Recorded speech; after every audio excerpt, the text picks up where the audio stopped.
The 2004 Detroit Pistons had a legendary championship run where they defeated the heavily favored Los Angeles Lakers in just 5 games, and they didn't do this with a single superstar player, but with team play and amazing defense. However, 25 years before this Detroit Pistons run, the 1979 Seattle Supersonics did something very similar, winning an NBA championship with no superstars, with no big names, but with incredible defense and a great all-around team. This is the most forgotten championship team in NBA history, and today I'm going to talk about them.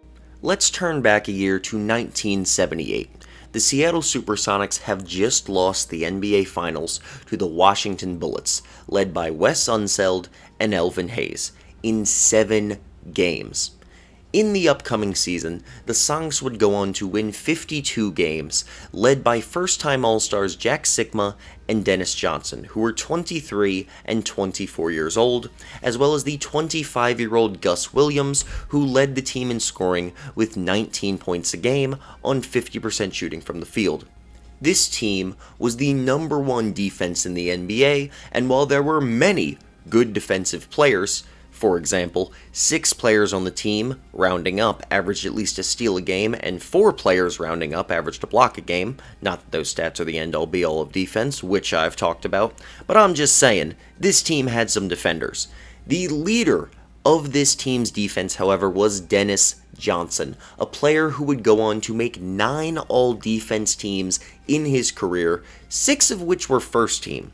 This guy has got to be one of the most forgotten defensive players in the history of the NBA. An absolute beast, especially for a guard on the defensive end. Dennis Johnson was second on the team in scoring. He put up 16 points a game, along with 5 rebounds and 4 assists, and a steal and a block. He only shot 43% from the field, but in the playoffs, he would up that. Jack Sikma was third on the team, also 16 points a game, along with 12 rebounds, 3 assists, a steal, and a block, and he shot 46% from the field. This big three all-star, or at least borderline all-star level players, led this team, and yet you've never heard of any of them most likely. For example, before I really researched this video, I had heard the name Jack Sikma, I'd heard the name Dennis Johnson, and I'd heard the name Gus Williams. And yet when I went to do my top 75 all-time list for NBA players, none of these 3 dudes even got considered for my honorable mentions. And part of the reason is that I barely remembered they existed, and the other part of the reason is that when you look at their careers as a whole, they just weren't all that crazy. Dennis Johnson made 2 All-NBA teams and a whole bunch of All-Defense teams, but his scoring numbers were never crazy, and his championship came when he wasn't even in his prime. This was his first ever All-Star appearance. Jack Sikma, similar situation. The dude made 7 All-Star teams. You know, not certainly an impressive number, but he never even averaged 20 points a game, and you just don't hear too much about him. Gus Williams only made 2 All-Star teams in his career. This season wasn't one of them, and he never managed to score 24 points in a game, despite scoring being by far his biggest talent. These were 3 very, very good NBA players.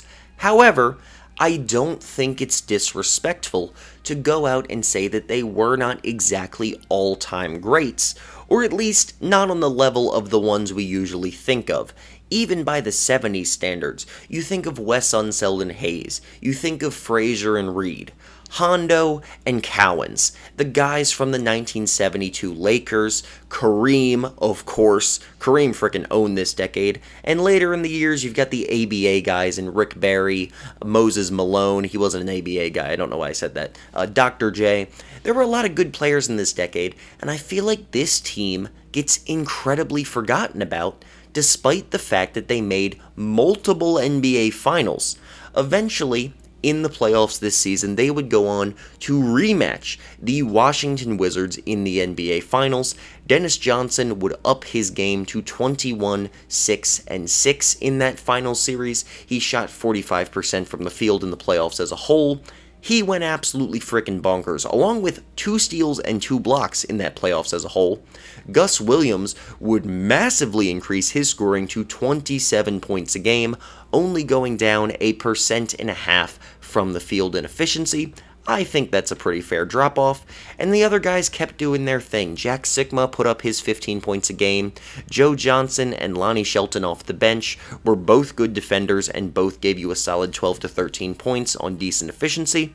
This team was deep. They weren't absurdly deep, but they had legitimate depth behind their big three, and Dennis Johnson would ultimately go on to capture the Finals MVP when they beat the Washington Wizards in the Finals because of his defense. As good as Gus Williams was on offense, and it was definitely needed to beat this team, the Wizards were a phenomenal offensive team, and the Sonics freaking clamped them.